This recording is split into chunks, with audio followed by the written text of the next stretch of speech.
नमस्कार. मिशन आरंभ शिष्यवृत्ती सराव परीक्षा या आजच्या ऑनलाईन वर्गासाठी उपस्थित जिल्ह्यातील सर्व अधिकारी, आदरणीय अधिकारी वर्ग, तालुक्यातील सर्व आदरणीय अधिकारी वर्ग, त्याचबरोबर उपस्थित सर्व विद्यार्थी, पालक व शिक्षक या सर्वांचं मी शिक्षण विभाग पंचायत समिती पारनेरच्या वतीनं मनपूर्वक स्वागत करतो. त्याचबरोबर उपस्थित विस्तार अधिकारी आदरणीय पिंपरकर साहेब, माझे सहकारी तंत्रस्नेही शिक्षक श्री नामदेव शेरकर सर व श्री दत्तात्रय आंबेकर सर हे देखील या ठिकाणी उपस्थित आहेत. त्यांचं देखील या ठिकाणी मनपूर्वक स्वागत. त्याचबरोबर आजची जी ऑनलाईन तासिका होणार आहे ते जिल्हा परिषद प्राथमिक शाळा दैठणी गुंजाळचे आदर्श शिक्षक आदरणीय सुनील नरसाळे सर हे आपल्याला बुद्धिमत्ता या विषयावरती या ठिकाणी पुढील 1 तास आपल्याला मार्गदर्शन करणार आहेत. त्यांचं देखील मी शिक्षण विभाग पंचायत समितीच्या वतीनं मनपूर्वक स्वागत करतो आणि त्यांना विनंती करतो की या ठिकाणी आपल्या तासिकेला सुरुवात करावी. धन्यवाद सर. नमस्कार विद्यार्थी मित्रांनो, आज आपण मिशन आरोग्याअंतर्गत ऑनलाईन इयत्ता 5वी शिष्यवृत्ती या मार्गदर्शन वर्गामध्ये मी सुनील नरसाळे सर आपणा सर्वांचं मनापासून हार्दिक स्वागत करतो. आपण इयत्ता 5वीच्या या ऑनलाईन तासिकेमध्ये त्या अंतिम परीक्षेच्या प्रश्नपत्रिका आहेत. त्यामध्ये सन 2021 ची जी प्रश्नपत्रिका आहे त्या प्रश्नपत्रिकेचं मार्गदर्शन आपण या ठिकाणी घेणार आहोत. काल आपण 2021 च्या प्रश्नपत्रिकेमध्ये इंग्रजी विषयाचं पहिल्या 25 प्रश्नांचं मार्गदर्शन आपण घेतलेलं आहे. आज आपण सुरू करतोय आपला विषय बुद्धिमत्ता. 26व्या प्रश्नापासून आपण या बुद्धिमत्तेचे जे 50 प्रश्न आहेत त्यातील काही प्रश्नांचं आज आपण या ठिकाणी मार्गदर्शन घेणार आहोत. तर या विद्यार्थी मित्रांनो, बुद्धिमत्ता म्हणजे इथे आपल्याला खऱ्या अर्थानं बुद्धीची या ठिकाणी कसोटी आपल्याला लावायची आहे आणि योग्य त्या ठिकाणी आपल्याला चाणक्यपणे आपल्याला अगदी बारकाईने विचार करून आपल्याला या प्रश्नांची उत्तरं शोधायची आहेत. आपण चला तर आपण आजच्या आपल्या या मार्गदर्शक वर्गाला सुरुवात करूया. आपला विषय आहे बुद्धिमत्ता चाचणी आणि या बुद्धिमत्ता चाचणीमधला 2021 ची प्रश्नपत्रिका होती अंतिम परीक्षेची, त्यातला बुद्धिमत्तेमधला 26वा प्रश्न आहे. पहिला बघूया. पतित पावन या शब्दातील तर या अक्षराच्या उजवीकडे दुसरे अक्षर कोणते येईल? आपल्याला याच्यामध्ये पतित पावन हा शब्द दिलेला आहे आणि या पतित पावन मधला तर हे अक्षर जे आहे पहिला आपण या अक्षराला घेऊया आणि आता आपल्याला विचारलंय त्याच्यामध्ये शेवटी विचारलंय उजवीकडे दुसरे अक्षर कोणते. आता सर्वात महत्त्वाचा प्रश्न आपल्याला असा पडतो की उजवीकडे म्हणजे उजवी बाजू कोणती धरायची आणि डावी बाजू कोणती धरायची. तर याच्यामध्ये सरळ सरळ आपली जे उजवा हात आहे किंवा आपला जो डावा हात आहे ती आपली उजवी बाजू आणि ती आपली डावी बाजू धरायची. आपण इथे आता बघतोय अक्षराला बघतोय उजवी बाजू आणि डावी बाजू. आता आपला अक्षर आहे तो या अक्षरापासून आपल्याला उजवीकडे दुसरं अक्षर जायचंय. मग आपण आता पहिला बघूया. तच्या उजवीकडचं पहिलं अक्षर आहे पा आणि त्यानंतर दुसरं अक्षर आहे व, म्हणजे आपलं हे उत्तर जे आहे ते आहे व, म्हणजे आपला पर्याय क्रमांक 4 हे पहिल्या प्रश्नाचं आपलं जे उत्तर आहे ते आहे व. म्हणजे साधारणपणे इथे ही जे आपण दिले असते साधारणपणे या प्रश्नपत्रिकांमध्ये प्रत्येक प्रश्नपत्रिकेमध्ये असे प्रश्न येतात उजवीकडील डावीकडील. आता उजवीकडून 5वं, उजवीकडून 8वं इंग्रजी मला असेल अक्षरमाला किंवा आपली मराठी अक्षरमाला असेल शब्द असतील याच्यामध्ये कटाक्षाने लक्षात घ्यायचे की आपला उजवा हात आणि डावा हात हे लक्षात घ्यायचं आणि उजवीकडून तर उजवीकडून बोलायचं, डावीकडे असेल तर आपल्या डाव्या हाताकडून बोलायचं. या पद्धतीने उत्तर आहे ते उत्तर आपण या उजवीकडे पहिला आणि दुसरा अक्षर दिलेला आहे त्याचं उत्तर आलेलं आहे व, म्हणजे पर्याय क्रमांक 4 हे आपलं या उत्तर आहे. त्यानंतर आपण जाऊया आता पुढच्या प्रश्नाकडे. पुढचा 27वा प्रश्न आहे. आपल्याला 27 ते 31 यासाठी या ठिकाणी सूचना दिलेली आहे. गटात बसणारे कोण, गटात न बसणारे पद होतात. इथे आपल्याला प्रश्न बारकाईने वाचला पाहिजे. गटात न बसणारे म्हणजे यामध्ये 4 जे पर्याय दिलेले असतात त्या 4 पर्यायापैकी 3 पर्याय ते समान असतात आणि एक पर्याय कोणता तरी वेगळा असतो व आपल्याला काय करायचं आहे याच्यामध्ये आपल्याला शोधायचं आहे. तर आपण इकडे आपल्याला चंद्र, मंगळ, गुरु आणि शनी हे 4 पर्याय दिलेले आहेत. आपण जर बारकाईने विचार केला चंद्र, मंगळ, गुरु आणि शनी हे 4 पर्याय जर वाचले तर असं आपल्याला लक्षात येईल की इथे ग्रहांची नावं काहीतरी दिलेली आहेत आणि याच्यामधून काहीतरी एक पर्याय निश्चितपणे वेगळा असला पाहिजे. तो पर्याय आपल्याला शोधायचा म्हणजे तो आहे असणारा शब्द.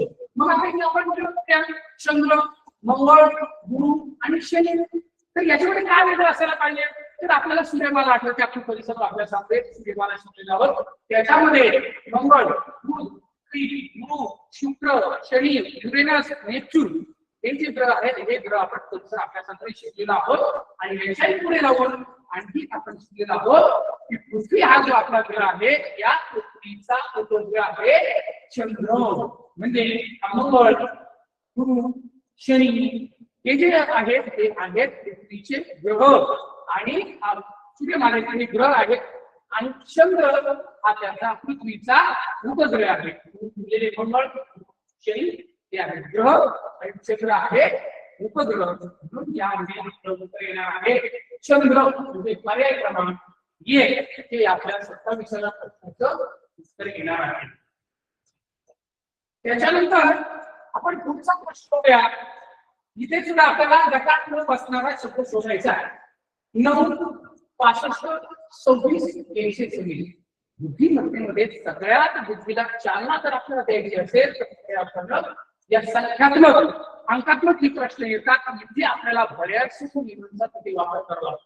तर काय काय म्हणून इथे नाव लागतील आपल्याला एकतर आपल्याला बघायला लागलं दिलेल्या संख्यांपैकी वर्ग संख्या आहेत का, ऋण संख्या आहेत का, संख्येतील अंकांची बेरीज समान येते का, संख्येतील अंकांचा गुणाकार समान येतोय का, त्याच्यामध्ये आणखी त्याच्यामध्ये टप्पा जो आहे आणि टप्प्यामध्ये त्या संख्या वाढत चाललं का असा अनेक गोष्टींचा विचार करून याच्यात आपल्याला गटातला शब्द वेगळा बोलावा लागेल. तर मग आपल्याला काही टप्प्याने ज्या आपल्या संख्या वाढत गेल्यात का किंवा टप्प्याने कमी होत गेल्यात का ते आहे 65, 26, 126 मध्ये कमी जास्त झालेल्या आहेत. या समान टप्प्यामध्ये त्या कमी झाल्या नाहीत किंवा त्या वाढलेल्या नाहीत म्हणजे तिथे हा स्वयं आपल्याला म्हणतोय. वर्ग संख्या आहे तर 9 वर्ग संख्या आहे, 65 वर्ग संख्या नाही, 26 वर्ग संख्या नाही, तुम्ही आपल्याला लागू होत आहे. वर्ग संख्या नाही त्याच्यानंतर या ठिकाणी आपण स्थितीच करून बघूया किती 9 आहे ते सांगा चांगला स्थान 8 किती सांगा 8 1 9 बेरीज तर ही समान येत नाही म्हणजे आपण हे नियम लावले त्याच्यामध्ये एक बसत नाही. आणखी कुठे संख्या करायला लावून कुठल्या त्या ऋण संख्या आहेत का, ऋण संख्या कुठे 9 हा गुणाचा गण नाही, 65 गण नाही, 26 गण नाही, 126 पण गण नाही. मग याच्यामध्ये आपल्याला आणखी आता पुढे जावं लागणार. आणखी आता आपण बरेचसे नियम इथे वापरलेले टप्प्याने वाढलेत का, कधी खायचे का, वर्ग संख्या आहे का, धन संख्या आहे का, संख्येतील अंकांची बेरीज आहे का, संख्येतील अंकांचा संख्या गुणाकार आहे का, समान येते का, त्याचा कोणताही बसत नाही. परंतु आपल्याला इथे हरवून चालणार नाही याच्याकडे आपल्याला जावं लागणार आहे. आणि आपली थोडीशी चालना जर आपण जर गेलो तर आपल्याला असं लक्षात येईल की इथे जो आहे संख्या आपल्याला इथे दिलेले 9 पहिला दिलेले 9, दुसरा आहे 65, तिसरा आहे 26 आणि चौथा आहे 126. आता याच्यामध्ये आपल्याला काय दिसतंय, कोणाच्या जवळपास आहे, वर्गांच्या जवळपास आहेत का, मग धनाच्या जवळपास आहेत का याचा आपण जर विचार केला तर ही पहिली संख्या आहे तो जर आपण केला 2चा घन जर केला तर तिथे 4 अंशापुढे 8 येतोय. ठीक आहे. दुसरं जर आपण बघितलं इथे आपण 3चा घन केला तर 33, 9, 27 म्हणजे 2 वेळा. इथे जर आपण दुसरा विचार केला 4चा घन केला 4चा घन 4 × 16 16 64. इथे तिसरं जे आहे इथं 26 हा गणाचा घन आहे का, जर आपण 3चा घन बघूया 3 × 9 9 × 27. इथे आपण पाहिले तर या संख्येच्या लहान संख्या येत आहेत. इथे मात्र काय झालेलं आहे 26 पेक्षा मोठी संख्या आलेली आहे. मग आणि इथे काय होत आहे इथे जर आपण केलं तर 5चा वर्ग मिळतो 25. त्यानंतर इथे चौथा जो आहे चौथा जर 126 ही संख्या आहे ती 126 5 25 आणि 25 125 इथे आलेली आहे 125. मग जर आपण या संख्येचे गुणन केलेले आहे ते गुणन केल्यानंतर आपल्याला जर असं लक्षात आलेलं आहे की हे जे गण आहे समजा कोणतं गण आहे 8 आहे याच्यामध्ये आपण 1 मिळवला मिळवला इथे 4 चा गण आहे 64 आहे त्याच्यामध्ये 1 मिळवला 65 आहे इथे 5 चा वर्ग आहे 5 चा वर्ग याच्यामध्ये 1 मिळवला 26 आहे आणि इथे 5 चा घन 5 चा घन आणि त्याच्यात 1 मिळवले इथे आहे 126 आहे मग इथे आपल्या असं लक्षात आलंय की ते संख्यांचा घन करून त्याच्यामध्ये 1 मिळवायचा पण या असं कोणामध्ये आहे त्या पहिल्या पर्यायामध्ये आहे घन करून 1 मिळवला दुसऱ्या पर्यायात घन करून 1 मिळवला तिसऱ्या पर्यायात वर्ग करून 1 मिळवला आणि चौथ्या पर्यायात मात्र घन करून 1 मिळवलेला आहे मग इथे तीन पर्याय जे आहे ती गटात न बसणारा म्हणजे काय 3 पर्याय समान एक पर्याय पुढे जा मग आता हा घन करून 1 मिळवलेला आहे पहिला दुसरा घन करून 1 मिळवलेला आहे आणि हा चौथा सुद्धा घन करून त्याच्यामध्ये 1 मिळवलेला आहे याच्यामध्ये आपल्याला वेगळी संख्या दिसते ती म्हणजे तिसरा जो पर्याय आहे जो 5 चा वर्ग करून त्याच्यामध्ये 1 मिळवलेला आहे म्हणजे तिसरा जे आहे तिसरा पर्याय जो आहे तो तिसरा पर्याय या ठिकाणपेक्षा वेगळा आहे त्या ठिकाणी घन प्लस 1 आणि एका ठिकाणी वर्ग प्लस 1 तिसरा पर्याय जो आहे ते तिसरा पर्याय म्हणजे हा तिसरा पर्याय जो आहे तो पर्याय याच्यामध्ये गटात न बसणारा आपल्याला याच्यामध्ये दिसते ते घन प्लस 1 घन प्लस 1 ते घन प्लस 1 आणि ते वर्ग प्लस 1 म्हणून या 28व्या प्रश्नाचं आहे पर्याय क्रमांक 3 26 कारण तो वर्ग करून त्याच्यामध्ये 1 मिळवलेला आहे तो वेगळा आहे ठीक आहे त्याच्यानंतर आपण आता पुढचा प्रश्न घेऊया पुढचा प्रश्न आहे 386 264 275 आणि 495 पुन्हा एकदा क्रमांक त्याच पद्धतीने हे टप्प्याने वाढत गेले का टप्प्याने कमी होत गेले का वर्ग आहेत का घन आहेत का संख्येची बेरीज समान येते का संख्येतील अंकांची बेरीज समान येते का संख्येतील अंकांचा गुणाकार समान येतोय का ही आपल्याला सर्व भेटते किंवा त्या सगळ्या म्हणजे एकाच पाठात आहेत का अशा सगळ्या गोष्टींचा विचार आपल्याला प्रापट करायचा आहे आणि मग तो आतापर्यंत बघूया पहिल्यांदा बेरीज करून बघूया 8 7 3 17 1 10 2 12 12 2 14 9 5 14 4 18 इथे अंकांची बेरीज समान येत नाही पहिल्या पर्याय नाही दुसरा जर गुणाकार 48 आणि इथे पुन्हा 48 3 करायचं म्हणजे आता गुणाकार जो आहे त्यांचा गुणाकार 48 3 3 8 27 12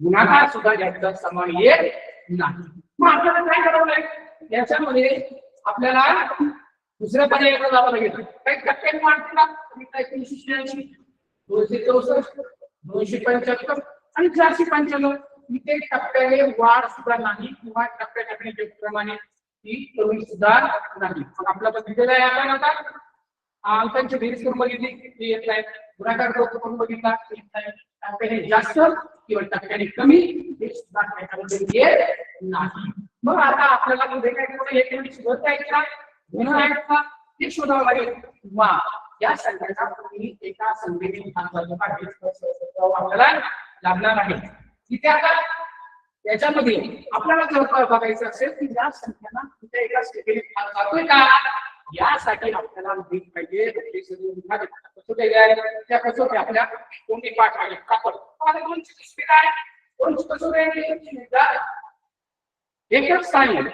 एकच स्थानी जर 0 2 4 6 8 हे अंक असतील तर त्या संख्येला दोन्ही घातातो इथे 6 आहे 4 आहे बरोबर 5 आहे म्हणजे दोन्ही घातातो तीनची कसोटी आहे काय संख्येतील अंकांची बेरीज आपल्याला करायची आहे संख्येतील अंकांची बेरीज वरती घातणार असेल तर त्या संख्येला कमी घातातो ओके आपण 17 17 ने भाग जात नाही त्यानंतर 12 ने भाग जातो इथे 12 12 14 14 जात नाही 9 5 14 ने 18 दोन संख्येला 3 ने घातलं 2 जात नाही ही कसोटी योग्य नाही. नंतर 4ची कसोटी आपल्याला माहिती आहे की दर्शक आणि एकक, दर्शक आणि एकक स्थानाला तो 4 भाग जात असेल तर त्या संपूर्ण संख्येला 4 भाग जातो. आता 86 ला जे आहे 86 ला 4 भाग जात नाही, 64 ला मात्र 4 भाग जाईल, 75 ला जात नाही, 95 ला पण जात नाही. 4ची कसोटी योग्य नाही. 5ची कसोटी आपण जर बघितली तर काय एकच स्थानी 0 किंवा 5 असलं पाहिजे, तिथे 2 ला 5 ना. 5ची कसोटी योग्य नाही. नंतर 6ची कसोटी आहे. 6ची कसोटी काय आपल्याला की 3ने ज्या समसंख्याला 3ने भाग जातो त्याला 6ने पण भाग जातो. आपण इथे 3ने कोणाला भाग जात नाही, त्याचा आपल्याला 6ने पण भाग जाणार नाही. त्यानंतर 8ची कसोटी आहे शतक दशक एकक. शतक दशक एकक या पुढील संख्यांना जर 8ने भाग जात असेल तर त्या संपूर्ण संख्येला 8 भाग जातो किंवा 8चे अंक दिले आहेत. शेवटी जर सलग 3 शून्य असतील तर त्याला सुद्धा 8 भाग जातो. परंतु आता इथे जे आहे ते बघा 8 जर आपण याला भाग दिला तर 8 चौक 32 इथे 6 झाले 66. इथे 66 ला 8 ने पूर्ण भाग जात आहे, 8 चे 66 नाही. पुढे जाऊन बघूया 8 × 24 गुणिले 2 आणि इथे 4 आहे 8 × 24 त्याला 8 ने भाग देतो. इथे बघूया 8 × 24 गुणिले किती 35 झाले, 35 ला 8 ने भाग जातात म्हणजे 8ची कसोटी इथे योग्य ठरणार नाही. मग ती कसोटी आपल्याला दिलेल्या संख्येच्या अंकांच्या बेरजेला जर नोकरी भाग जात असेल तर त्याच्या संख्येला नोकरी भाग जातो. परंतु इथे आपण समजा 17 नोकरी भाग जात नाही, 4 2 12 नोकरी भाग जात नाही, 12 2 16 नोकरी भाग जात नाही, 14 2 18 एका संख्येला नोकरी भाग जात नाही. 10ची कसोटी जर एक शून्य असेल तर त्याला 10 ने भाग जातो. ती कसोटी योग्य नाही. मग 11ची कसोटी जी आहे ती 11ची कसोटी काय समस्थानच्या अंकांची बेरीज आणि विषम स्थानच्या अंकांची बेरीज या बेरजेमधला फरक जर 0 किंवा 11च्या पटीत असेल तर त्या संख्येला 11 ने भाग जातो. म्हणजे आपण समस्थान लिहिली आहे. समस्थान त्यानंतर ही समस्थान या समस्थान आणि विषम स्थान यांच्या बेरजेमधला फरक जर 0 किंवा 11च्या पटीत असेल तर त्याला आपण म्हणतो 6 9 आणि हा जो 8 हा आहे 8 इथे एक मुला जर 4 2 6 आणि विषम स्थानचा आहे 6 इथे 0 मुला इथं 5 2 7 विषम स्थानचा वजा 7 बरोबर 0 मुला. त्याच्यानंतर 5 4 9 आणि विषम स्थानचा आहे 9 0 मुला. म्हणजे बघा इथे त्या 2 नंबर मध्ये 0 3 नंबर मध्ये 0 4 नंबर मध्ये 0. त्याची कसोटी जी आहे समस्थानच्या अंकांची बेरीज आणि विषम स्थानच्या अंकांची बेरीज यांच्यातला फरक जर 0 किंवा 11च्या पटीत असेल तर त्याला आपण म्हणतो की 0 आला ते 0 आलेला की 0 आला हे मात्र फायदा पर्याय आहे की 0 आलेला नाही कोणती संख्या नाही. म्हणून त्याच्यात वेगळा आहे 1 नंबरचा पर्याय 386 हा त्याच्यामधला गटात बसणारा शब्द आहे. गटात बसणारे 1 नंबरचे उत्तर आपल्याला मिळायला. पुढचा प्रश्न बघूया. 31 प्रश्नापर्यंत गटाच्या बसणार आपल्याला शोधायचं आहे. पुढचा प्रश्न घेऊया आपण 30वा प्रश्न आहे सहस्र सेकंद शतक आणि कास्तोले. ही 4 पर्याय आपल्याला दिलेले आहेत. या 4 पर्यायापैकी आपल्याला थोडासा विचार करायचा की याच्यामध्ये एक कोणता वेगळा असू शकतो, याच्यामध्ये काय वेगळा असू शकतो. सहस्र बघा, सेकंद बघा, शतक बघा, कास्तोले बघा, याच्यामध्ये काय वेगळं आहे. तर थोडा जर आपण याच्यामध्ये विचार केला तर आपण कालमापनाचे पण जे आहे सेकंद मिनिट तास आणि त्याच्यानंतर दिवस नंतर आठवडा, आठवड्यानंतर महिना, महिन्यानंतर वर्ष नंतर दशक, त्याच्यानंतर शतक सहस्र असं आपण म्हणतो ना. हजारो वर्षापूर्वी, अब्जावधी वर्षापूर्वी, शेकडो वर्षापूर्वी नाही का, 1 तासापूर्वी, 1 दिवसापूर्वी. म्हणजे हे काय करतो आपण काल मापन करतो, वेळेचं मापन जे आहे ते मापन या सहस्र सेकंद आणि शतक या मापन यांच्या या एककाने ते मापन करतो. परंतु हे काष्टवलय जे आहे काष्टवलय म्हणजे काय. काष्ट म्हणजे वृक्ष, काष्ट म्हणजे वृक्ष आणि वलय वलय म्हणजे वर्तुळ म्हणजे वलय म्हणजे वर्तुळ.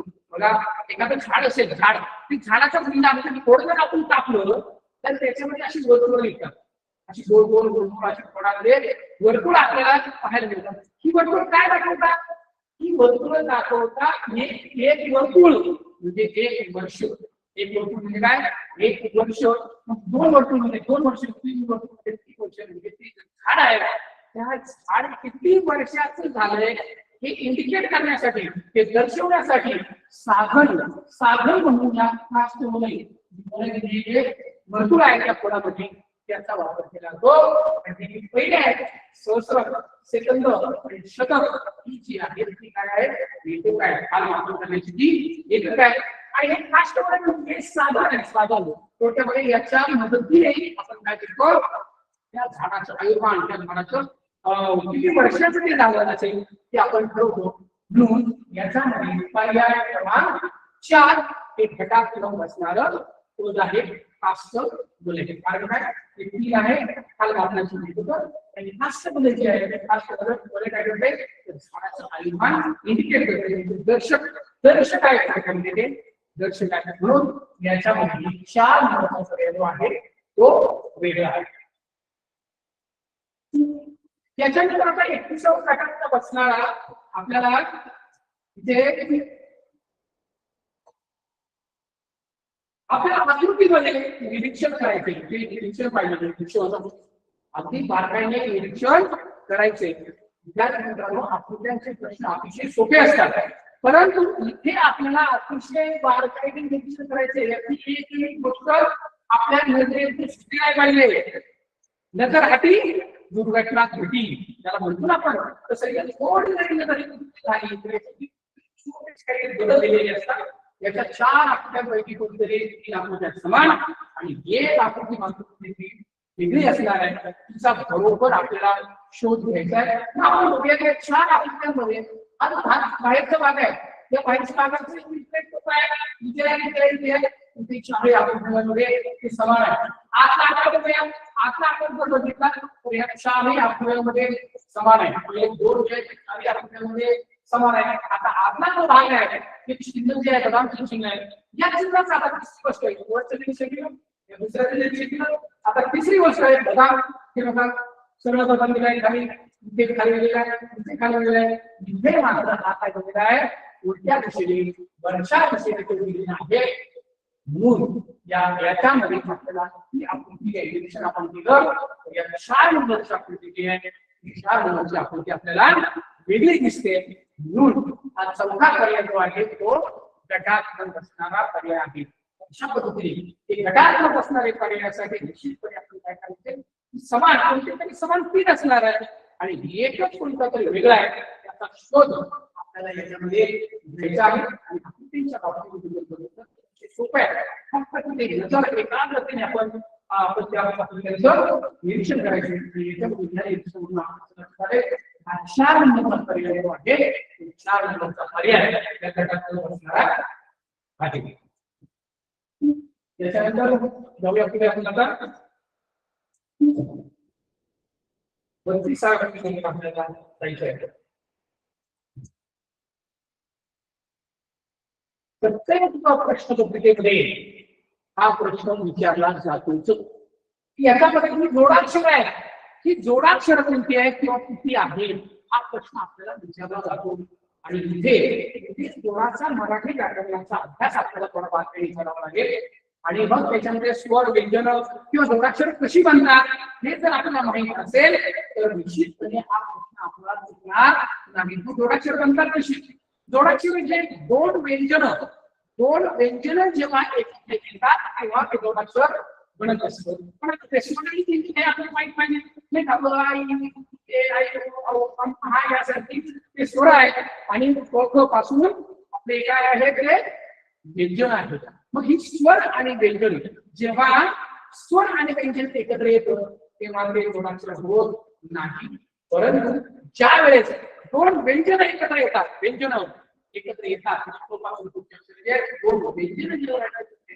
विभागाचं ते जोडाक्षर म्हणते. कुठे आपल्याला पाहताना जरी काही जोडाक्षरासारखी जोडाक्षरासारखी वाटत असली तरी काही जोडाक्षर नसतात. कोणती असतात कोणती नसतात ते आपण आता याच्याकडे शोध आपल्याला याच्यात घ्यावा लागेल. म्हणजे आपल्याला ते प्रश्न करायचा म्हणतो गुणमूर्ती करता धरता ऋतू ग्रह समर्पण प्रवास या शब्दांसोबत जोडाक्षर असलेली एकूण अक्षरं आहेत. पहिली गोष्ट तुम्हाला सांगितली जोडाक्षर तुम्हाला म्हणायचं जोड व्यंजन एकत्र आल्यानंतर ते अक्षर बनते ना त्याला म्हणायचं जोडाक्षर. आता इथे बघूया आपण स्त्री. स्त्री आहे स्त्री. आता हा जो स्त्री आहे हा स्त्री कसा बनलेला आहे? हा स्त्री शो अधिक रो अधिक स्त्री स्त्री असा बनलेला आहे नाही का स्त्री. त्याच्यानंतर आता हा पुढचा आहे निमू. निमू कसा बनलेला आहे? निमू हा मूळ जो आहे तो निमू बनलेला आहे म अधिक रू. म अधिक रू बनलेला आहे निमू. हे तुम्ही काकाकडे मराठीमध्ये शिकलेले असाल की या प्रकारची अक्षर आहे जी खालून अशी वाटी आहे त्याला खालून त्याला वाटी आहे म्हणजे आता त्याच्यामध्ये रू रू हे म हे उच्चारण आहे आणि रू हा स्वर आहे. रू हा स्वरामध्ये बोलला रू म्हणून हे जोडाक्षर होत नाही. मग त्याच्यामध्ये कोणते येऊ शकतं? रू त्याच्यामध्ये वृक्ष मातृ पितृ आहे का नाही मातृ अशी मातृ खालून वाटलेली आहे. त्याच्यानंतर पितृ अशी खालून वाटी आलेली आहे. वृक्ष त्याशी खालून वाटलेली आहे. काही अक्षर आहे ही अक्षरं अशा प्रकारची आली की ती जोडाक्षर नाहीत. जरी जोडाक्षर असली तरी जोडाक्षर नाही. बघा इथे खालून मिळेल तिथं वरून वाटते हे मात्र जोडाक्षर आहे. मात्र जोडाक्षर हे काही अक्षर लक्षात ठेवा. काय सगळे लक्षात ठेवायचे असे प्रश्न मुद्दाम आपल्याला प्रश्नपत्रिकेमध्ये फसवण्यासाठी अगदी सहज आपण जर ढोबळमानाने बघितलं तर आपण 1 2 3 4 5 6 7 8 आणि तिथे 9 असे समोर आहे आपल्याला वाटणार आहे तर बरोबर कसू आहे याच्यामध्ये आपल्याला थोडा बारकाईने विचार करायचा. अशी अक्षर आहे म्हणजे म अधिक व अधिक अशा पद्धतीने दोन एकत्र आलेले आहेत. व्यंजन आणि एक स्वर. मग अशी तुम्हाला सांगितलं की स्वर आणि व्यंजन हे मात्र एकत्र आलं की तिथे जोडाक्षर होत नाही. दोन व्यंजन एकत्र आली तरच ते जोडाक्षर होते. ही जोडाक्षर खालची नाही. मग आता जोडाक्षर कोणते अस्त्र आपण भेटलं शिशु आणि कोणते एकत्र आलेले आहेत हे जोडाक्षर नाही. आणि र एकत्र आलेले इथे सुद्धा तो आणि वरचा आहे ऐकायला आहे. रू जो आहे की मग अशी मला सांगितलं की रू हा स्वरामध्ये लिहिला असतो म्हणून तो सुद्धा जोडाक्षर होत नाही. ग जो आहे तिथं रू तिथं तो सुद्धा जोडाक्षर नाही. मग अजून काय इकडे तिथं प आणि र एकत्र आलेला आहे. इथे सुद्धा प आणि र एकत्र आलेला आहे. ही जी तिथे पुन्हा केलेली आहे ही आहे जोडाक्षर. मग आता तुम्हाला सांगितलं म अधिक रू एक व्यंजन एक स्वर. इथे रू हा स्वरामध्ये घेतला जातो. एक ग अधिक रू शिधा हे एकत्र आलेलं आहे. एक स्वर एक व्यंजन ते सुद्धा जोडाक्षर नाही. म्हणजे आपण जोडाक्षर झाली किती 1 2 3 4 5 आणि 6 ही जोडाक्षर त्याच्यामध्ये आहे. पर्याय क्रमांक 2 हे आपल्या या 32व्या प्रश्नाचं उत्तर येते. पर्याय क्रमांक 2 6 याच्यामध्ये वगळलेलं आहे. वगळलेलं आहे हे 3 मात्र वगळलेले आहेत. त्याची कारण सांगितले आणि हे कायमस्वरूपी अशा पद्धतीचे हे शब्द गेला त्या अक्षराचे येतात की आपण जोडाक्षरामध्ये माहिती नाही काय लक्षात ठेवायचं म्हणजे आपल्याला पर्याय दिसणार नाही. पुढचा प्रश्न बघूया आपण आता.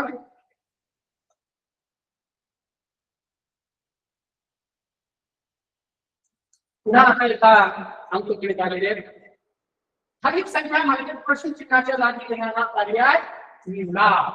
आता इथे बघ संख्या दिलेल्या आहेत 4, 7, 11, 25, 49 आणि पुढे कोणती संख्या येणार आहे हे आपल्याला शोधायचं आहे.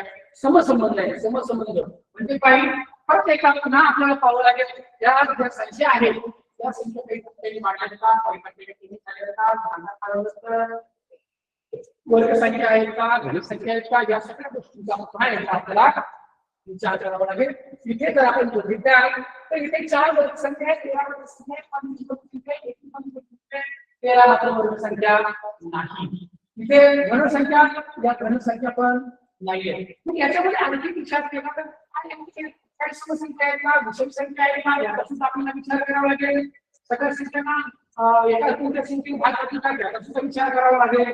किती टप्पे आपण आता काही टप्प्याने वाढलेत का टप्प्याने कमी झालेत का याचा सुद्धा विचार आपल्याला त्याच्यामध्ये करावा लागणार आहे. बघूया तिथे जर आपल्याला सांगितलं 4, 7, 13, 25, 49 इथे आपल्याला संख्या काय पुढे वाढत गेलेली आहे. परंतु जरी त्या संख्या वाढत गेलेल्या असल्या तरी त्या ठराविक टक्क्याने ठराविक क्रमानेच वाढत गेल्या आहेत का आणि गेल्या असतील तर कोणत्या क्रमाने वाढत गेल्या तेवढ्या क्रमाने वाढून आपल्याला पुढचे उत्तर शोधायचं आहे. बघूया आपण 4 आणि 7 याच्याकडे वाढलेले आहे. 4 आणि 7 याच्याकडे वाढले 3 ही संख्या वाढलेली आहे. 7 आणि 13 वाढलेले 6 आणि इथे 13 आणि 25 इथे वाढलेले 12 आणि 12 आणि 25 आणि 49 इथे वाढलेले आहे 24. मग आता हा जो टप्पा आहे तो टप्पा टप्प्याने वाढलेले आहे हे आपल्याला पाहावं लागणार आहे. 3 आणि 3 6 6 आणि 6 12 12 आणि 12 24 टप्पा सापडलेला आहे. दुप्पट केलेली आहे संख्या इथे किती वाढली 3च्या दुप्पट 6 ने वाढली. त्याच्या पुढे 6ची दुप्पट 12 ने वाढली. त्याच्या पुढे 12ची दुप्पट 24 ने वाढली आणि निश्चितपणे आता पुढची जी संख्या आहे ती संख्या किती वाढणार आहे किती वाढणार आहे इथे जर दुप्पट होत गेली तर निश्चितपणे याची सुद्धा आपल्याला दुप्पट करावी लागेल. म्हणजे इथे 24 ची जर दुप्पट तर येणार आहे 48. म्हणजे इथे ही पुढची जी संख्या येणार आहे ती 48 ने वाढून येणार आहे. म्हणजे आपल्याला 49 मध्ये आपल्याला मिळावं लागणार आहे 48 9 8 17 चला एक पटकन करा आणि हे जर 48 ही संख्या तुमची वाढली तर उत्तर येईल 97. जे पर्याय क्रमांक 3 पर्याय क्रमांक 3 हा या पर्यायापर्यंत पोहोचण्यासाठी आपण बऱ्याचशा विचार केलेला आहे. त्या वर्ग संख्या आहेत का घन संख्या आहेत का समान का सगळ्या विषय आहेत का काही भागांकडे वाढत आहेत का कमी होत गेलेत का या सगळ्यांचा विचार केल्यानंतर आपल्याला असं लक्षात आलंय या ज्या संख्या आहेत त्या संख्या ठराविक वाढत आहे. पहिली संख्या ज्या टप्प्यात शेवटी आपल्याला पर्याय सापडलेला आहे 97. म्हणून आपल्या या प्रश्नाचं उत्तर आहे 97.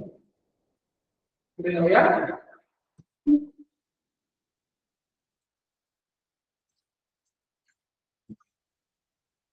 पुढचा प्रश्न आहे 34वा.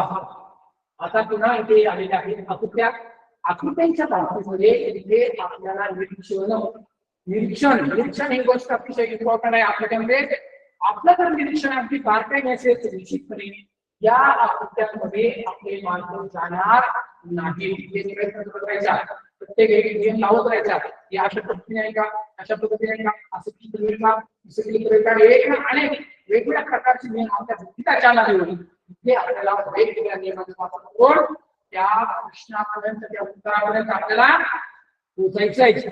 कारण किती एखादा अवघड जरी प्रश्न असला तरी तिथे आपण प्रयत्न करायचे. जर आपण प्रयत्न केला तर निश्चित उत्तर आपल्याला मिळाल्याशिवाय राहणार नाही. कारण आपल्याला माहिती आहे जीता वही जो कधी डरा नाही. घाबरायचं नाही. किती प्रश्न अवघड होऊ द्या ते आपल्याला घाबरून चालणार नाही. इथे आपल्याला निरीक्षण करायचंय. आता आकृतीच्या बाबतीमध्ये जसं आपण संख्यांच्या बाबतीमध्ये वेगवेगळे नियम लावले तुमच्या बाबतीमध्ये कसं शोधायचं किंवा संबंध येणार ती कशी शोधायची तर आकृतीच्या बाबतीमध्ये काय आकृतीमध्ये काय आलेलं असतं. एक तर आरशातील प्रतिमा, दुसरी पाण्यातील प्रतिमा, आणि तिसरं आहे एक तर ती आकृती क्लॉकवाईज फिरलेली असते किंवा दुसरी अँटी क्लॉकवाईज फिरलेली असते, म्हणजे सरळ दिशेने किंवा उलट्या दिशेने. या तीन गोष्टींचा जर आपण विचार केला तर या आकृती आकृती आहे ती आकृती निश्चितपणे आपल्याला सापडणार आहे. पहिले जे आकृती मूर्ती राहिली आहे का, म्हणजे काय पाण्याचे प्रतिबिंब आहे का, ते आपल्याला मूर्ती राहिलेला बघूया आपण. जर ही आकृती अशी अजून शून्य तो वर गेला असता आणि इथे स्टार आहे तर खाली आला असता. इथे शून्य वर गेला स्टार खाली आला नाही. इथे मात्र काय झालंय, शून्य वर गेलाय तर स्टार खाली आहे. इथे आहे इथे नाही. प्रमाण टप्प्याटप्प्याने पुढे सत्य आहे. पहिलीचा संबंध दुसऱ्याशी, दुसरीचा तिसऱ्याशी आणि तिसरीचा चौथ्याशी असा संबंध येत असतो. क्रमाक्रमाने बदल जात असतात. म्हणजे पाण्याचे प्रतिबिंब सुद्धा नाही. दुसरं काय, आरशातला प्रतिमा आहे का, आरशातली झाले का, इथे त्रिकोण आहे तो त्रिकोण इकडे जायला पाहिजे, हा चौकोन इकडे यायला पाहिजे. त्रिकोण इकडे गेला नाही, चौकोन पण इकडे गेलेला नाही, इकडे जायला पाहिजे नाही, साम्य नाही. आरशातली प्रतिमा नाही, पाण्याची प्रतिमा नाही. आता अँटी क्लॉकवाईज फिरली का आकृती, नंतर क्लॉकवाईज फिरली का अँटी क्लॉकवाईज फिरली का बघूया. आता क्लॉकवाईज फिरली का ही आकृती त्याचा आपण निरीक्षण करूया. क्लॉकवाईज फिरायची म्हणजे घड्याळाचा काटा, घड्याळाचा काटा ज्या दिशेने फिरतो, घड्याळ प्रत्येकाच्या आपल्या घरामध्ये आहे, घड्याळाचा काटा बरोबर त्याचा आपण अंदाज घ्यायचा. आणि बरोबर आपण सुईच्या हाताने की आपण अशी फिरून बघूया, अशी तर आपण ती फिरली तो खाली आला पाहिजे, गोळी आला पाहिजे, आपण पहिल्यांदा खाली आले का तो खाली आलेला नाही, तो जागा उलट बदललेली आहे. दोन्ही आपण केलं तर ही आकृती क्लॉकवाईज सुद्धा झालेली नाही. पाण्याचं प्रतिबिंब नाही, आरशातलं नाही, क्लॉकवाईज नाही. आता दुसरं पुढचा पर्याय आपल्याला बघायचा आहे, अँटी क्लॉकवाईज ही आकृती केलेली आहे का, असे एक पुढचा पर्याय शोधून जाऊन आपल्याला उत्तरापर्यंत तिथे पोहोचायचं आहे. मग आपण कुठे आता अँटी क्लॉकवाईज की आकृती उलट्या दिशेने आपण बघूया. आता हा जो त्रिकोण आहे, हा त्रिकोण कुठे आला पाहिजे, वरती गेला पाहिजे. हा त्रिकोण आहे ना, हा त्रिकोण इथे वरती यायला पाहिजे, हा स्टार इथे यायला पाहिजे, इथे काय यायला पाहिजे, गोल इथे यायला पाहिजे. असे अँटी क्लॉकवाईज उलट्याचे. मग या कसं आहे का बघा, इथे हा त्रिकोण होता तो इकडे आलेला आहे, हा त्रिकोण बरोबर इथे आलेला आहे. हा इथे स्टार होता तो इकडे आलेला आहे, इथे चौकोन होता इकडे आलेला आहे. हा चौकोन जो आहे तो इकडे चौकोन आला, इथला जो गोल होता तो इकडे आलेला आहे. याचा अर्थ असा आहे इथे ही आकृती तरी काय झालेली आहे, अँटी क्लॉकवाईज झालेली आहे. आता पुढच्या आता इथे बघा, इथे आपल्याला बघा, इथे जो गोल होता तो पुन्हा इकडे सरकलाय, बरोबर. इथे त्रिकोण होता तो इकडे सरकलाय, हा त्रिकोण होता इथे स्टार होता तो खाली आलेला आहे, आणि खालीचा जो गोल आहे तो इथे आलेला आहे. ही आकृती सुद्धा काय झालेली आहे, अँटी क्लॉकवाईज केलेली आहे. म्हणजे याच्या पुढची सुद्धा आता अँटी क्लॉकवाईज केलेली पाहिजे. मग आता काय करायचं, अँटी क्लॉकवाईज उजव्या दिशेपासून सुरू करूया. हा युक्रेनचे नाही का, हा जो चौकोन आहे तो चौकोन वरती आला पाहिजे. मग चौकोन वरती कुठे कुठे आलेला आहे, आपण काय करायचं, उत्तराचं जे आहे उत्तराचा कट-ऑफ पद्धतीने जाऊया. इथे दोन आकृती आपल्याला सापडलेल्या आहेत, अँटी क्लॉकवाईज ही आकृती केलेली आहे. जशी उत्तरामध्ये सुद्धा कोणती आकृती अँटी क्लॉकवाईज केली ते आपल्याला पाहिजे, म्हणजे घड्याळाच्या उलट्या दिशेने. मग आपल्याला हा चौकोन आहे, उलट्यावरचा चौकोन, हा अंतराळ चौकोन वरती यायला पाहिजे, आणि हा जो गोल आहे तो इकडे यायला पाहिजे. पहिले बघूया, इथे हा जो चौकोन आहे तो वरती कोणत्या आकृतीमध्ये आलाय तो आपण बघूया. पहिल्या आकृतीमध्ये इथे तरी दिलेलंच नाही, याचा पर्याय करू. हा चौकोन दिलेला नाही, तो इथे या चौकोन सुद्धा खाली आहे, इथे सुद्धा करू. हा चौकोन पुढे यायला पाहिजे, होत जातं. मग हा चौकोन याच्यामध्ये वरती नाही, याच्यामध्ये वरती नाही. दोन आकृतीमध्ये हा चौकोन वरती गेला, पहिले दोन कट झाल्या, आता राहिला या दोन. या दोन वर विचार करायचा आपल्याला, कट-ऑफ पद्धतीने आपल्याला उत्तराकडे जायचं आहे. आता इथे चौकोन हा गोल इथे यायला पाहिजे, हा गोल कमी झालाय. इथे मात्र जो गोल होता तो इथे आलेला नाही, इथे मध्येच स्टार आला इथं नाही का असं कधी करून गोल डाव्या बाजूला गोल यायला हवा होता तर तुम्ही त्या स्टार पर्याय गोल झालेला आहे इथे उत्तर आहे बघा अजून चौकोन आहे चौकोन वरती आलाय गोल इथे जो कोण इथे आला हा गोल बघा इकडे इकडे आणि 10 वाजता जो आहे तो इथे आलेला आहे ही 3 नंबरची आकृती आहे ती 3 नंबरची आकृती अँटी क्लॉकवाईज केलेली आहे म्हणजे पहिली समजून तर चौकशी या सर्व आकृत्या आहेत त्या अँटी क्लॉकवाईज केलेल्या आहेत म्हणून हे 3 आपण पटापट गेलो हे पहिले 3 पहिला दुसरा चौथा हे 3 पर्याय झाले सरळ पर्याय तो पर्याय तिसऱ्या आकृती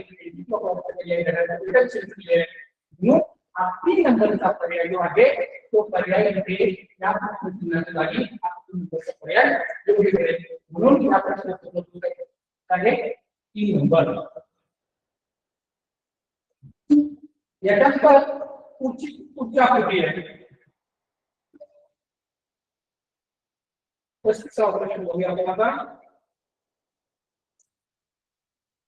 35 आता इथे परत आलेले आहे संख्यांकडे जायचं आहे इथे वर संख्या मला दिलेली आहे आणि या संख्या मालेमध्ये आपल्याला काय विचारलंय वरील संख्या मालिकेतील मूळ संख्यांची एकूण बेरीज संयुक्त संख्यांच्या एकूण बेरजेपेक्षा किती कमी अथवा जास्त असेल हे प्रश्न आपल्याला काय सांगितले मूळ संख्यांची एकूण बेरीज मूळ संख्येची एकूण बेरीज त्या मूळ संख्येची एकूण बेरीज मग आपल्याला काही आपण बघूया याच्याची मूळ संख्या आहे त्या मूळ संख्या आपल्याला शोधाव्या लागतील मूळ संख्या आपल्याला पहिल्यांदा शोधूया मूळ संख्या जी आहे त्या मूळ संख्या हे कोणकोणत्या आहेत बघा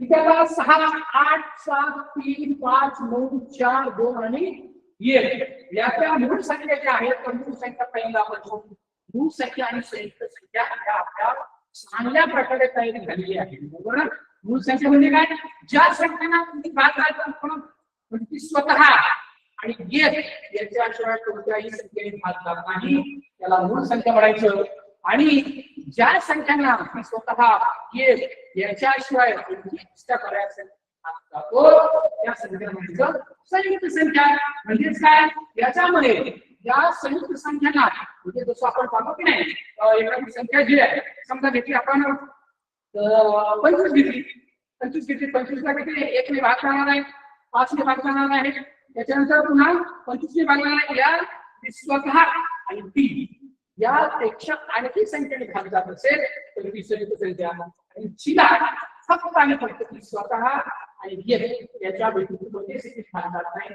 मूळ संख्या मग आपण शिकले आहे त्याच्यामध्ये मूळ संख्या किती आहे मूळ संख्या शिकले पहिला 7 आहे 3 आहे 5 आहे 2 आहे आणि आता इथे एक ही संख्या आहे कदाचित काही मुलांची आहे चुकून गणपतीमध्ये एक ही सुद्धा मूळ संख्या धरू शकतात कारण लक्षात ठेवायचं एक ही संख्या मूळही नाही आणि संयुक्तही नाही आणि ते 7 3 5 आणि 2 आपल्याला माहित आहे सर्व संख्यांमध्ये एकमेव कोणी एकच अशी संख्या आहे ती सर्व संख्या कशी आहे मूळ संख्या आहे 2 मूळ आहे आपल्याला आता याची काय सांगितले मूळ संख्यांची बेरीज करायची आपल्याला मग 7 अधिक 3 अधिक 5 अधिक 2 याकडे आपण 3 10 5 15 2 17 काय आहे मूळ संख्येची बेरीज ही मूळ संख्येची बेरीज झाली आहे त्याच्या पुढे काय सांगते संयुक्त संख्येची बेरीज करता संयुक्त संख्येची बेरीज आपण संयुक्त संख्येची बेरीज करायची परत आपल्याला बेरीज करायची आहे 6 संयुक्त संख्या आहे 8 संयुक्त संख्या आहे तर 6 अधिक 8 त्याच्यानंतर 9 ही संयुक्त संख्या आहे अधिक 9 अधिक 4 एवढ्या संयुक्त संख्या सगळ्या संख्यांना मार्किंग इथे झालेली आहे राहिला फक्त एक राहिला तो एक का राहिला तर तो एक ही संख्या मूळही नाही आणि संयुक्त नाही म्हणून जे काय काही प्रश्न पडला सगळ्यासाठी घेतल्या आणि एकच कसा राहिला तर एक का राहिला तर त्याच्यामध्ये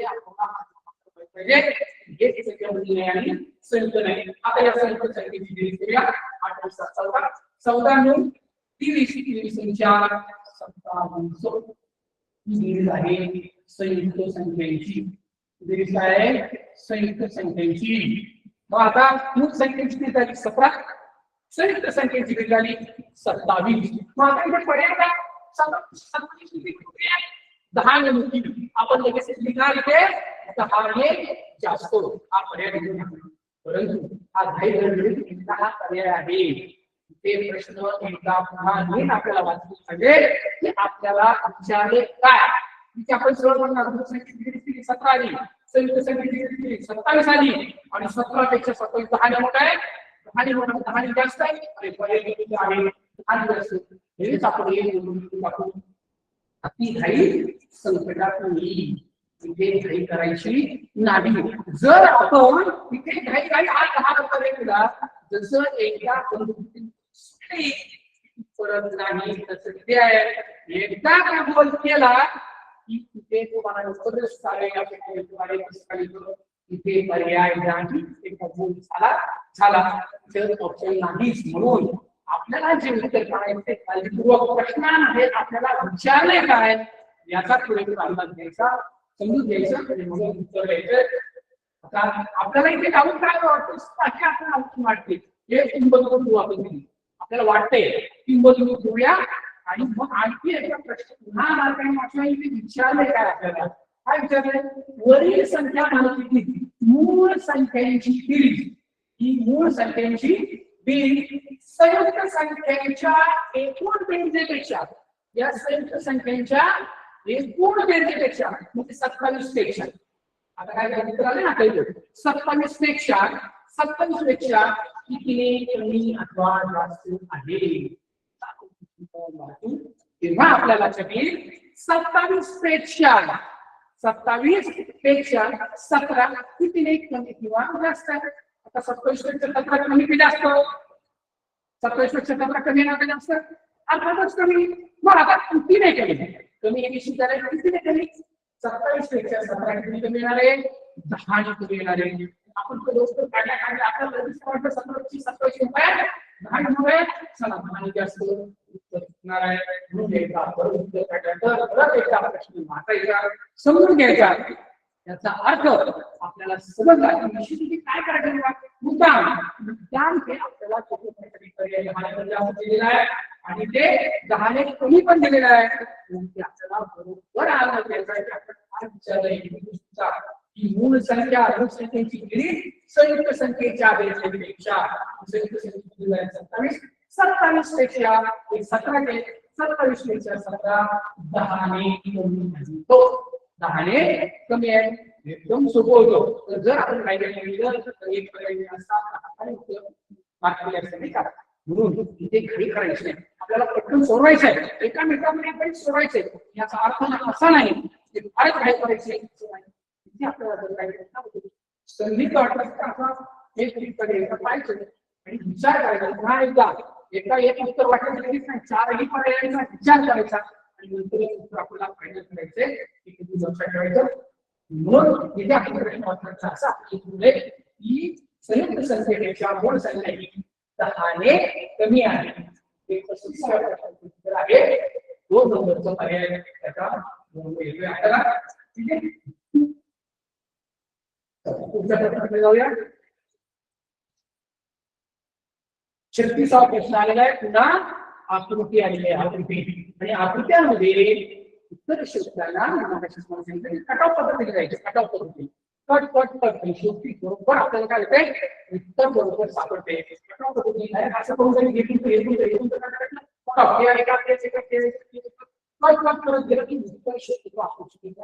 चारही पर्यायांचा आपण अचूक अंदाज घेऊनच उत्तर द्यायचे. आता आपल्याला इथे दिलेले आहे पुढील प्रश्न आकृतीची आरशातील प्रतिमा कशी दिसेल ते पर्याय उत्तर आकृतीवर निश्चित करा. ते आपल्याला शोधायचे आहे आरशातील प्रतिमा. आरशातील प्रतिमा आपल्याला शोधायची आरशातील प्रतिमा. आता ही आरशातील प्रतिमा जी आहे की आरशातील प्रतिमा आणि पाण्यातील प्रतिमा याच्यात आपली बदल व्हायला नको. लक्षात ठेवायचे आपण आरशासमोर उभं राहिला असं आरशासमोर उभं राहिलेलं आहे. आरशासमोर का आपलं तोंड फिट आहे. आरशाला पुन्हा आपल्याला आपलं तोंड दिसते. म्हणजे काय होतं उजवी बाजू डावीकडं आणि डावी बाजू उजवीकडं. लक्षात ठेवायचे आरशाला फक्त काय करते दिशा बदलते. उजवीची डावी डावीची उजवी. आणि पाण्यामध्ये काय होतंय डायरेक्ट पाण्याच्या कडेला आपण उभं राहिलो तर आपलं काय दिसतंय डोकं खाली दिसतंय पाय वर दिसतंय. म्हणजे ती आपण उलटी करायची. आता इथे आपल्याला सांगायचे आरशातील प्रतिमा म्हणजे काय करायचे उजवीची डावी आणि डावीची उजवी. हे जर बाबतीत विचार केला आरशातील प्रतिमा पाण्यातील प्रतिमा याकडे मात जाणारच नाही. आरशामध्ये दोन प्रश्न आहेत. आरशातील प्रतिमेवर पाण्यातील प्रतिमेवर दोन प्रश्न आहेत. 4 आणि 8 मध्ये खाली जो आपण विचार आपले मार्क जाणार नाही. आता इथे अक्षर दिलेले ते अक्षर आरशामध्ये आपल्याला कशी दिसतील ते आपल्याला बघायचे. आरशामध्ये म्हणजे काय हा जो व्हिज्युअल आहे तो डाव्या बाजूला गेला पाहिजे. हा जो नियम आहे तो कुठे गेला पाहिजे उजव्या बाजूला गेला पाहिजे. मग आपण आता कटाव पद्धतीने विचारलेलं आहे. कटाव पद्धतीने आपण जाऊया. आता आपल्याला पहिल्यांदा बघायचंय आरशामध्ये आपण बघितलं की बी कुठे यायला पाहिजे डाव्या बाजूला. मग आपण बघायचं बी कोणत्या ठिकाणी डाव्या बाजूला आहे. जिथं बी डाव्या बाजूला नसेल ती डायरेक्ट टेक करून टाकायची. इथं बी डाव्या बाजूला आहे इथं बी डाव्या बाजूला आहे इथं बी आपण डाव्या बाजूला नाही. विषय घेतला एक आकृती तोड करायचा. आता आणखी त्याच्या पुढे जाऊया. बी डाव्या बाजूला घ्यायचा आहे.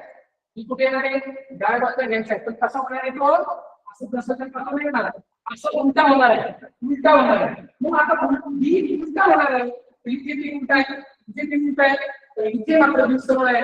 हा चौथा पर्याय सुद्धा कटाव पद्धतीने आपले अचूक निघते बघा. हे दोन पर्याय जे काही कट झालेले आहेत. त्याच्यानंतर आता दोन पर्याय राहिले. या दोन पर्यायामध्ये आपल्याला पुन्हा अचूक उत्तराकडे जायचे. मग आता हा जो बी आहे तिथे मुद्दा व्हायला पाहिजे. ते मुद्दा झालेला आहे तिथे पण बी मुद्दा झालेला आहे. आता हा नियम जो आहे की बी येणार काय होईल आणि नियम जाणार उजव्या बाजूला. पण जसा बी उलटा होतो तसा नियम सुद्धा उलटाच होणार आहे. मग आता बघूया बी उलटा आणि नियम उलटा दोन्ही अक्षर कुठे झाले आहेत का पहिल्या अक्षर ते बी असं उलटा झालेलं आहे उजव्या बाजूला. पण नियम मात्र पूर्ण जसाच्या तसा आहे. म्हणून एक नंबरची आकृती सुद्धा इथे कट होते. म्हणून आता उरला पर्याय क्रमांक 2. मग आता या पर्याय क्रमांक 2 जरी तो हा उरला असला तरी आपण खात्री करून घेतली पाहिजे. आपण जसं बरोबर बी उलटा आहे ना या बोलला काय घ्यायचे खात्री पुन्हा करून घ्यायचे आहे की पहिला बी बरोबर इकडे डायरेक्ट आलेला आहे. त्याच्यामध्ये गेलेला आहे हे पर्याय क्रमांक 2 इथे. तर आपल्याला इथे मिळालेलं आहे.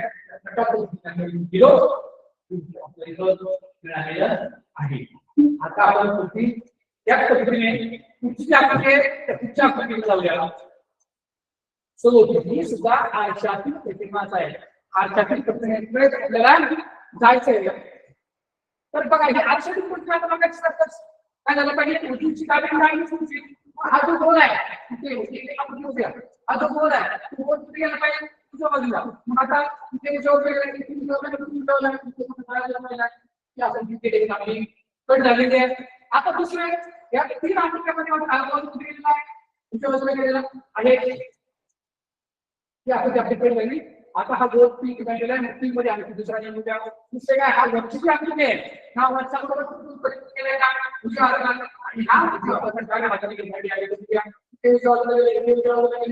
आणि इथे सुद्धा उजव्या बाजूला दिलेली आहे. इथे हा छोटासा एक चौकोन दिसतोय तो इथे काय बाजूला तो उजव्या बाजूला केलाय. इथे उजव्या बाजूला गेलेला आहे. त्यानंतर इथं मात्र हा याच सगळ्याला माहिती आहे. आता हे बघितले आपण आता शेवटची एक चिन्ह बघायला राहिलेलं आहे. इथे बघा लांब रेषा आहे. लांब रेषा डाव्या हाताला आहे. ती डाव्या हाताला आरशामध्ये काय झाली पाहिजे उजव्या हाताला गेली पाहिजे. आता राहिले 2 आकृत्यामध्ये बघायचे कोणती उजव्या बाजूला गेली आहे. इथे जर आपण बघितली तर इथे जशी होती तशी तिथं आहे. पण ती आकृतीचा कट झाली म्हणजे आपोआप आपला पर्याय राहिलेला आहे 4 नंबरचा पर्याय. अगदी अचूक उत्तर इथे चुकणार नाही. पण जर असे कटाव पद्धतीने गेला तर आपलं उत्तर अगदी अचूक मिळणार आहे. म्हणून त्या सदस्य प्रश्नाचं उत्तर आलेलं आहे 4 नंबर. तुमच्या प्रश्नाकडे जाऊया आपण. पुढचा 38वा प्रश्न आहे. चिन्ह मालिका, चिन्हांची मालिका चिन्ह मालिका. पुढे दिलेल्या चिन्हांच्या मालिकेत प्रश्न चिन्हांच्या जागी चिन्हांचा कोणता समूह येईल. आता ही जी चिन्ह दिलेली आहे इथे आपल्याला 1 2 3 4 आणि 5 ठिकाणी प्रश्नचिन्ह दिलेले आहे. या प्रश्नचिन्हाच्या ठिकाणी आपल्याला कोणती याच्या अक्षर येतील ते आपल्याला शोधायचे. बघूया 1 2 3 4 5 6 7 8 9 10 15 अक्षर आहेत. या संख्येमध्ये किती दिले आहेत? 15 अक्षर दिले आहेत. मग आपण काय करू? त्यांचा 1 2 3 4 5 5 अक्षरांचा गट करूया. 5 5 अक्षरांचा गट 1 2 3 4 5 ही 5 अक्षर 1 2 3 4 5 5 अक्षर आणि ही शेवटची 5 अक्षर. असा 5 5 गट केला की इथे काय समसंबंध आहे. जशी पहिल्या म्हणजे 5 गटामध्ये जशी अक्षरांची रचना त्याप्रमाणे त्याचप्रमाणे दुसऱ्या ताली पाहिजे त्याचप्रमाणे तिसरा सुद्धा आली पाहिजे. तर आता बघा एक एक पर्यायाचा विचार करूया. एक एक पर्यायाचा म्हणजे हा जो नियम आहे हा या पर्यायाचा आपण चर्चा नियम आहे. त्यानंतर या प्रश्नामध्ये पुन्हा दुसरा एन घेतला. या प्रश्नामध्ये पुन्हा एन घेतला. या प्रश्नामध्ये एन घेतला आणि इथे एन घेतला. आता बघूया की अक्षर नवीन आपण प्रश्न दिला की तू क्रम सांगायचं करूया. इथे काय एम आहे M M N 2 by M नंतर काय N M N 2 by M M N परत 2 बाय एम एम एन पुन्हा 2 बाय एम एम एन. अगदी पहिल्या पर्यायातच आपल्याला याचे उत्तर इथे मिळालेले आहे. परंतु लगेच पहिल्या पर्यायातच आपल्याला तिथे समाधान मानायचं नाही. आपण परत जाऊया दुसऱ्या प्रकारे येते का सारखा इथे बघूया. इथे लिहिला यम दुसरा पर्याय यम इथे दुसरा पर्याय इथे त्याऐवजी येणार इथं यम. पहिला पर्याय आपण आपल्याला अंदाज बरोबर आला की पहिला वाटतंय ते आपण काय करायचं आपल्या माहितीसाठी सुरू केलेलं आहे. आता दुसऱ्या पर्याय आपण चाललोय इथे लिहिला यम त्याकडे यम आलेला आहे. त्याच्यानंतर इथे येणार आता यम येणार आहे आणि ते इथे यम येणार आहे आणि इथे यम आलेला आहे. बघूया आता ते सिक्वेन्स बरोबर येते का. आता इथे काय 2 बाय एम एन आणि 3 बाय एम 2 बाय एम इथे पुन्हा सगळे एम एम एम झालेले आहे. ते 2 by M 4 by M N इथे सिक्वेन्स बिघडलेले आहे.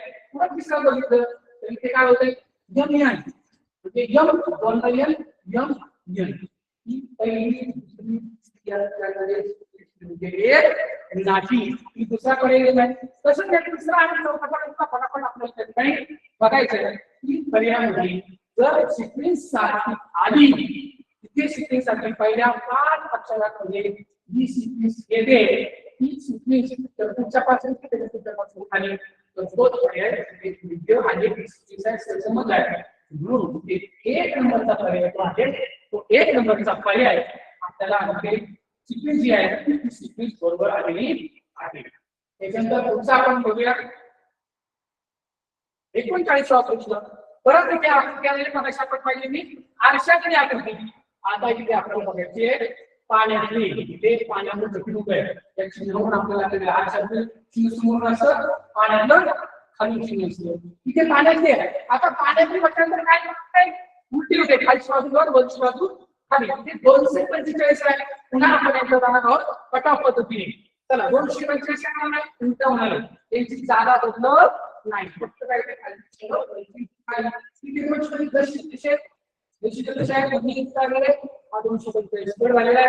इथे 545 झाले दिशा बदलली. हा सुद्धा पर्याय चुकीचा आहे. इथे मात्र काय झालंय की 2 अक्षर उलटी केली पण 5 मात्र जसंच्या तसं शिवाय काय केले 5 म्हणजे उजवीकडे तो राईट केलेला आहे. हा सुद्धा पर्याय कट अगदी पर्याय आपला राहिलेला आहे शेवटचा इथे. परंतु तो सुद्धा बरोबर आहे का याची खात्री झाल्याशिवाय कोड करायचा नाही. बघूया आता इथे 2 होता पहिला 2 इथे उलटा झालेला आहे 4 उलटा झालेला आहे आणि 5 सुद्धा उलटा झालेला आहे. म्हणजे बरोबर उलटी झालेली आहे. याचा पर्याय क्रमांक 4 आणि उत्तर त्याचं बरोबर आहे. त्याच्यानंतर पुढच्या 40 आता ही सुद्धा पाण्याच्या म्हणजे उलटी आहे. मग आपण बघूया चिन्ह पर्यंत बघायची काय झालं पाहिजे, उलटी झाली म्हणजे त्रिकोण खाली आला पाहिजे, गोल वर गेला पाहिजे. तुम्ही ते बघूया आता इथे त्रिकोण खाली आलेला आहे म्हणजे इथे त्रिकोण मोठा होते. इथे काय झालं, इथे काय झालं, हा फोकस इथे काय झालेला आहे ती कॅन्सल झालेली आहे.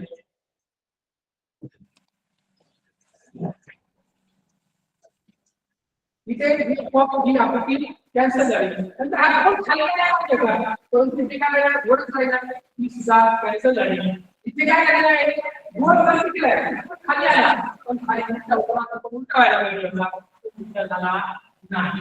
ठीक आहे, ठीक आहे. आपण इथे आलोय आपण परवा हा वर गेलाय वर उलटा आलाय एक प्रश्न आहे त्याच्यामध्ये आपला बरोबर झालेला आहे. अशा पद्धतीने आपण या ठिकाणी या पाण्यातील आकृत्या आणि अशातील आकृत्या याच्यामध्ये